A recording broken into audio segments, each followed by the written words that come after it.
समय हमारे बीच हैं मंच पर मिडाज ताज क्लासेस के फाउंडर एंड डायरेक्टर इंजीनियर विकास कुमार सिंह जी।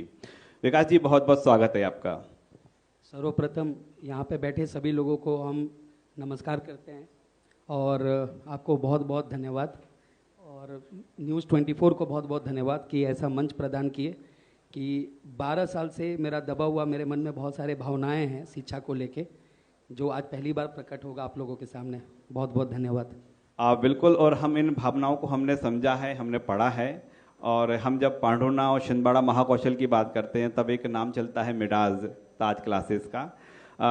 क्या मैं सही हूँ कि आपने जो इस क्लास की शुरुआत की थी उस समय कुछ बच्चे हुआ करते थे उंगलियों में गिनने लायक, आज 1800 से अधिक हैं? जी।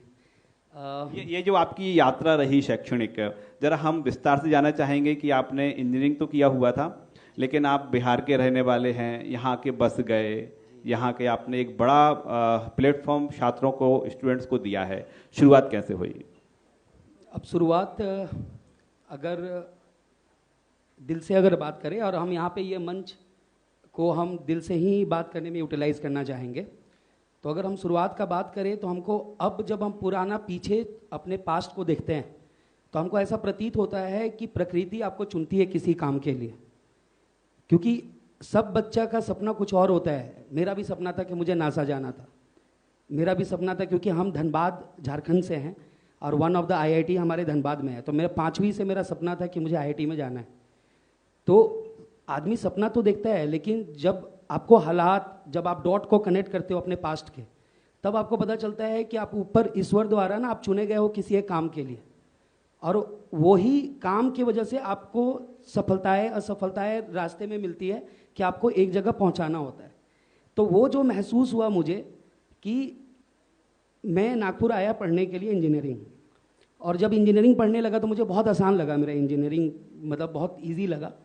तो मैं अपने बैचमेट्स को भी साथ में पढ़ाता था, तो वहीं पे एक मेरा बैचमेट मतलब बताया कि आप, तुम्हारे अंदर में गजब का टीचिंग स्किल्स है, तो तुम ट्राई क्यों नहीं करती इस फील्ड को। तो मैं सेकेंड ईयर इंजीनियरिंग से इस फील्ड में आ गया, क्योंकि हम अपने टाइम में जेई क्रैक किए थे।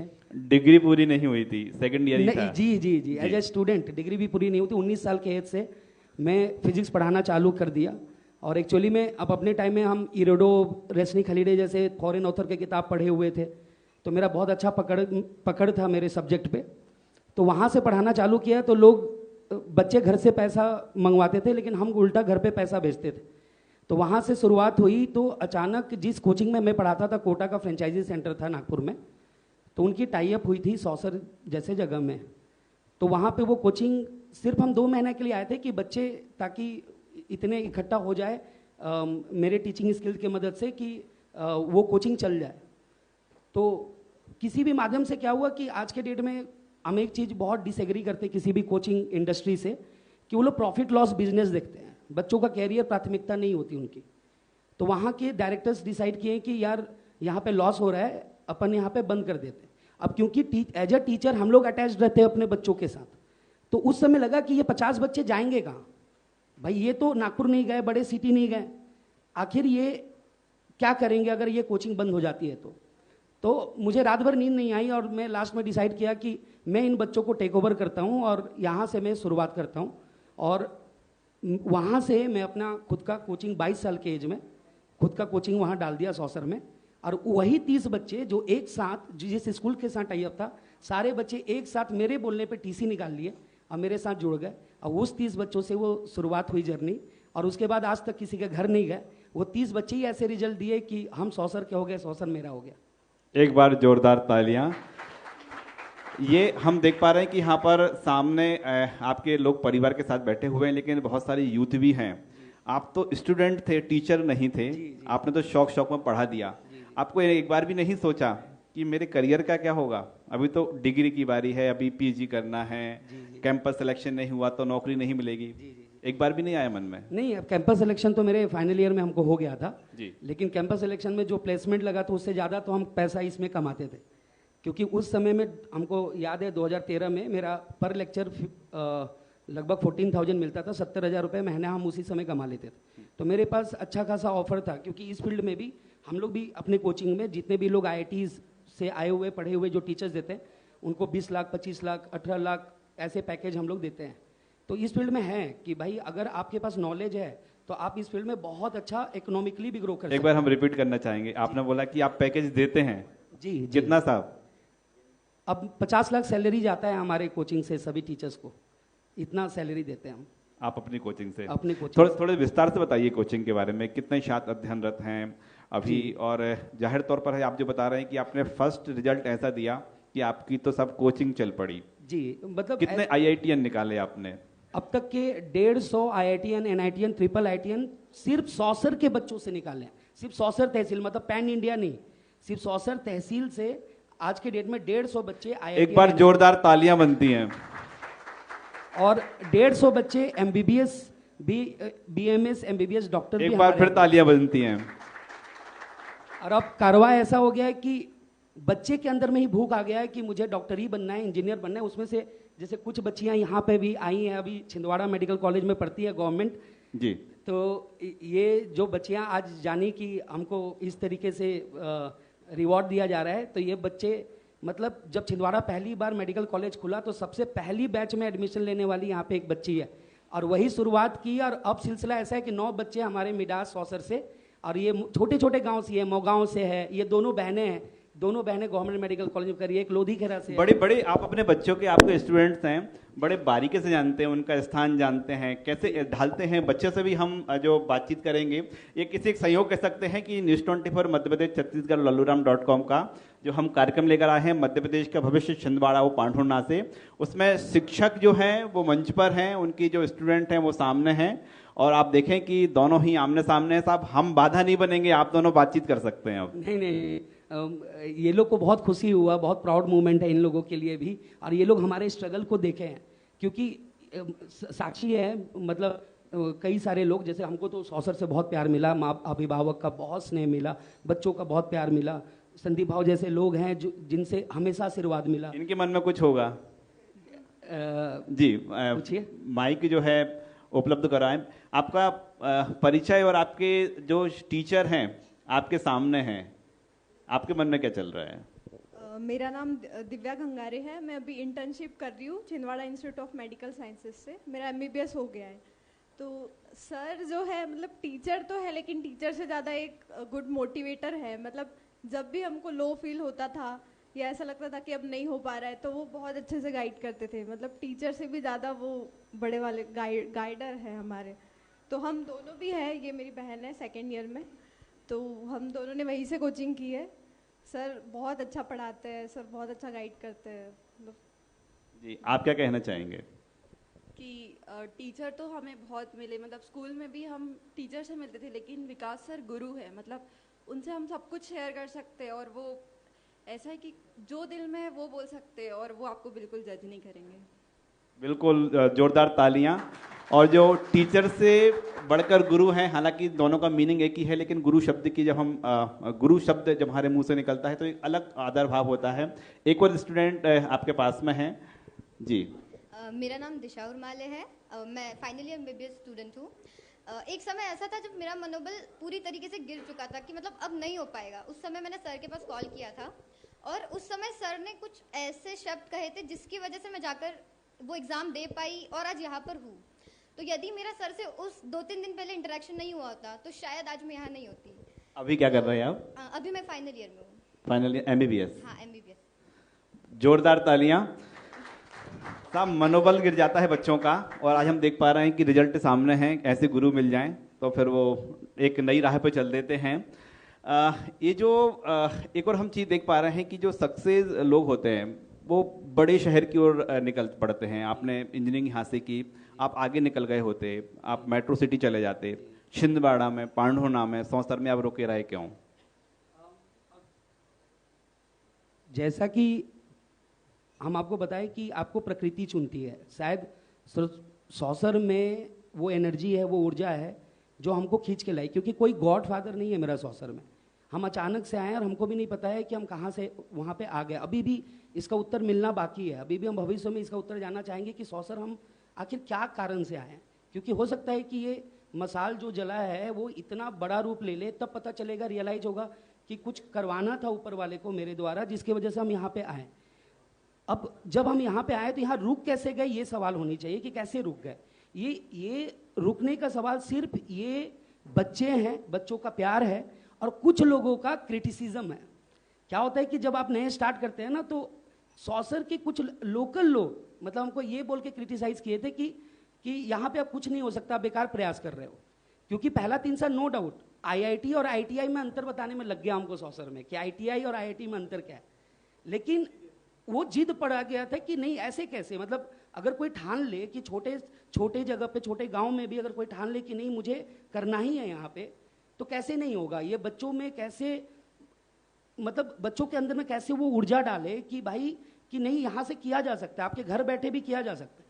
तो वहां से शुरुआत की कि हिम्मत बांधे कि नहीं वो जो क्रिटिक्स है उसको जवाब देना है।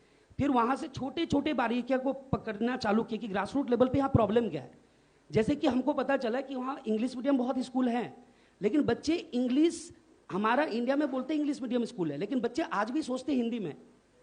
हमारा प्राथमिकता होना चाहिए कि बच्चों को, अगर इंग्लिश एक भाषा है, अगर भाषा है तो सोचना भी भाषा में, उसी भाषा में होना चाहिए।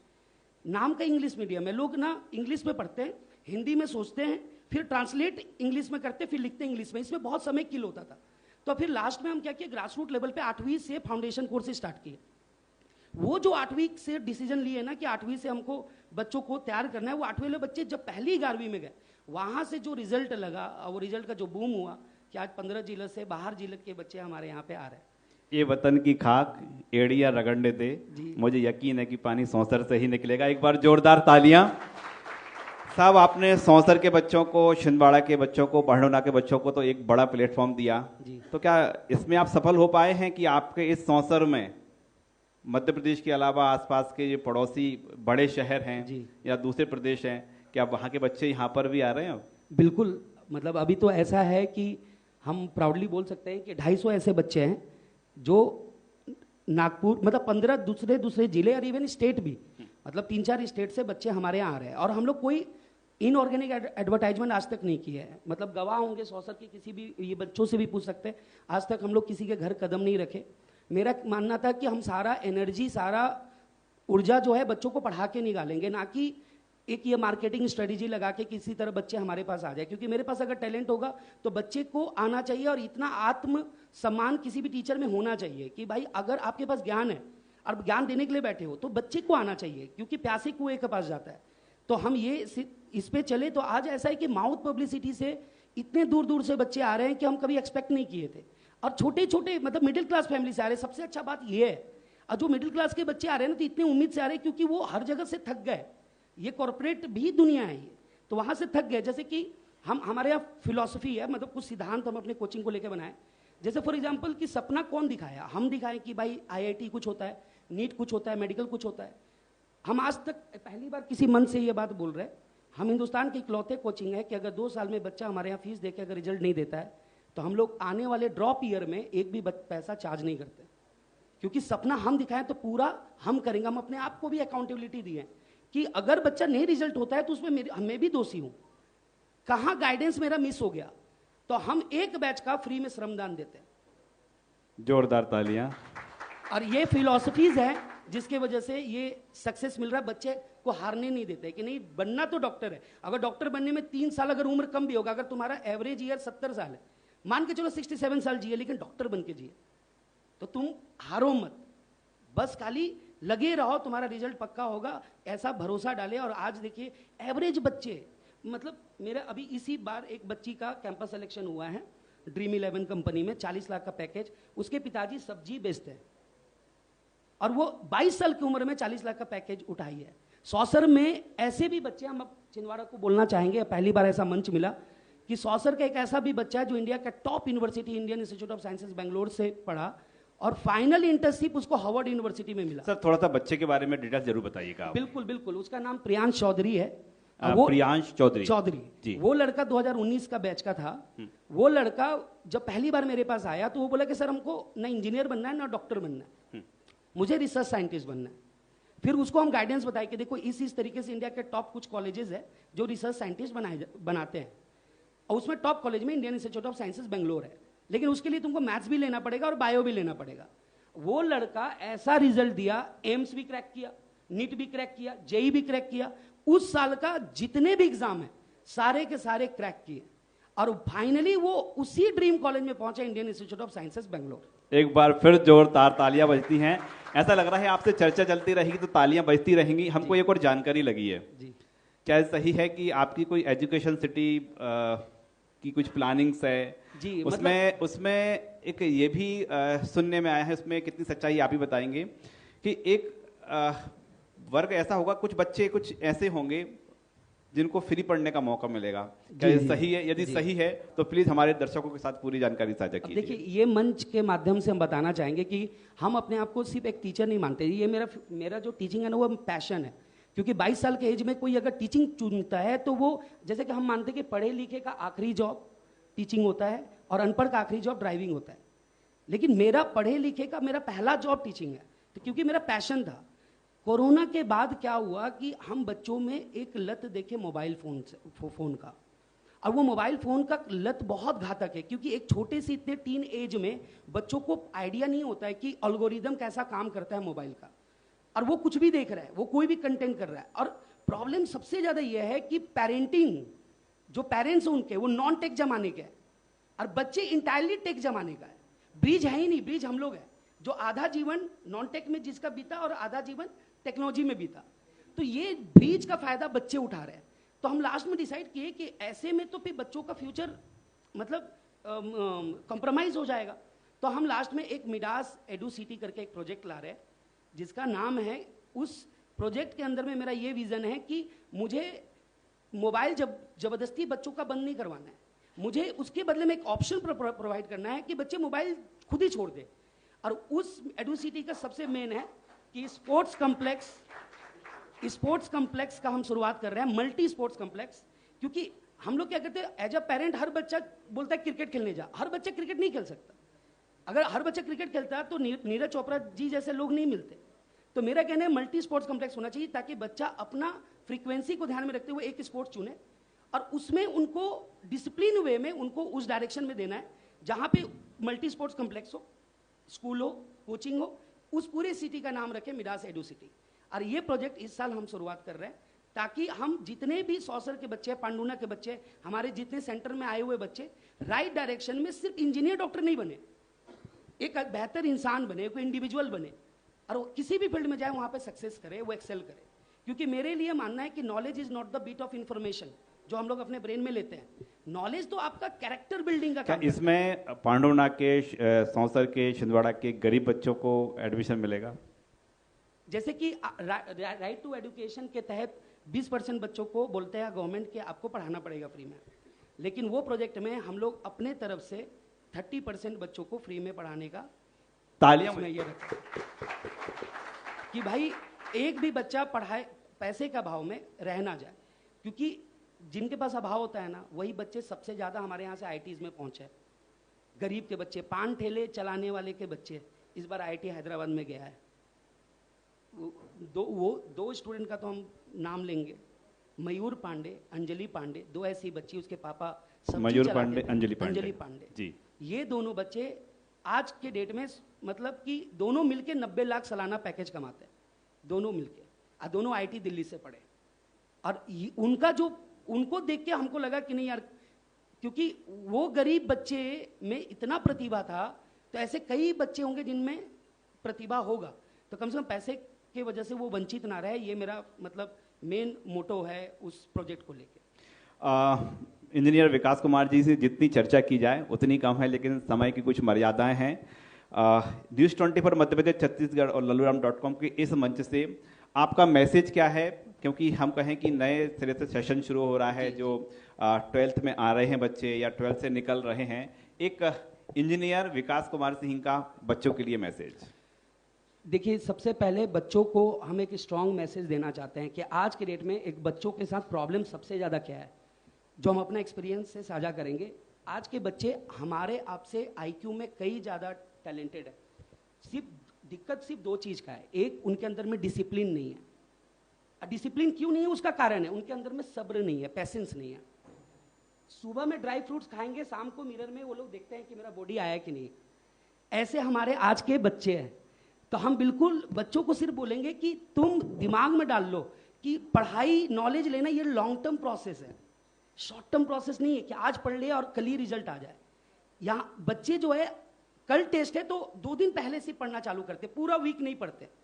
तो बस हम बच्चों को इस माध्यम से एक मैसेज देना चाहेंगे कि प्लीज 2 क्वालिटीज अपने अंदर में डेवलप कर लो। एक डिसिप्लिन जो कि आता है पैशन से, सब्र से। गीता में लिखा है कर्म करते जाओ फल की चिंता मत करो। और बस ये खाली दिमाग में अगर मूल मंत्र में अगर वो ला दे तो हर बच्चे में बहुत प्रतिभा है। और छिंदवाड़ा सौसर के पांडुना के बच्चों में तो बहुत ही ज़्यादा प्रतिभा है। मतलब मेरे दोस्त लोग बोलते हैं कि यार जो तू कर रहा है वो हम नहीं कर सकते, क्योंकि तुम एक मतलब सेमी अर्बन सिटी में जाके पहला IITian दिया, पहला मेडिकल कॉलेज, मतलब कि जब ये चीज़ किए ना तो उनको सबसे ज़्यादा प्राउड होता है कि यार हमारे पास पूरे इंडिया से बच्चे आते हैं, लेकिन तू तो वहाँ जाके और इतने गांव खेड़े के बच्चों को इतना सारा जगह पहुँचा दिया। मतलब वो लोग भी प्राउड फील करते हैं। और हम लास्ट में एक बात कहना चाहेंगे न्यूज़ 24 के लिए, 12 साल से ये सब विचार मेरे अंदर में मतलब वो दबे हुए थे, क्योंकि मेरा फिलॉसफी है कि हम किसी के घर नहीं जाते हैं, किसी को अपना मन का बात नहीं बताते हैं। मतलब मेरा है कि भाई जो मेरा विज़न है मेरे साथ, आज आपके मन से जो हम वादा करके जा रहे हैं, एक वादा करके जा रहे हैं कि मेरा कमिटमेंट यहाँ से डबल होगा और हम डबल स्पीड से स्केल में मतलब इसको कंटिन्यू करेंगे ये चीज़। क्योंकि अगर हम सबके सामने में कमिट कर दिए तो उसको तो पूरा करने के लिए हम कुछ भी कर सकते हैं। तो अब तक क्या होता है कि कमिट नहीं करते थे खुले रूप से, आज खुले रूप से हम इस मन से कमिट कर रहे हैं कि ये सिलसिला रुकेगा नहीं। क्योंकि मेरे लिए सक्सेस का परिभाषा ऐसा है कि मौत के समय जब मुस्कुराहट हो तो समझिए कि वो सक्सेस है। क्या बात है। और इंजीनियर विकास कुमार सिंह जी ने तमाम जो विषय हमारे साथ साझा किए, और हम देख पा रहे हैं कि सौसर पांडुना छिंदवाड़ा से जो उन्होंने एक प्लेटफॉर्म तैयार किया है, तो पड़ोसी प्रदेशों के तो स्टूडेंट्स आ ही रहे हैं, लेकिन जो भविष्य की प्लानिंग है बहुत बड़ी प्लानिंग है। और हम भी आपसे कमिटमेंट करते हैं साहब कि हम आपको ऐसे मंच लगातार उपलब्ध कराते रहेंगे, और बच्चों के प्रति खास तौर पर जो आपकी 30% बच्चों के प्रति जो योजना है उसको लेकर हम बड़े मंच उपलब्ध करवाते रहेंगे। हमसे चर्चा करने के लिए बहुत बहुत शुक्रिया। बहुत बहुत धन्यवाद, बहुत बहुत धन्यवाद सभी को, बहुत बहुत धन्यवाद। बहुत बहुत धन्यवाद आप दोनों का, राकेश जी, विकास कुमार सिंह, डायरेक्टर मिडास ताज क्लासेस। अब मैं मंच पे बुलाना चाहूंगा मध्य प्रदेश के सेल्स हेड अनुज तिवारी सर और सुधीर दंडोतिया जी को, जो मेमेंटो प्रदान करने के लिए। विकास कुमार सिंह, तमाम उनके अंदर के मन के जो भाव थे वो बार बार कह रहे थे कि 12 साल से कोई मंच नहीं मिला, आज उनको मंच मिला और उन्होंने तमाम चीजों का जिक्र भी किया।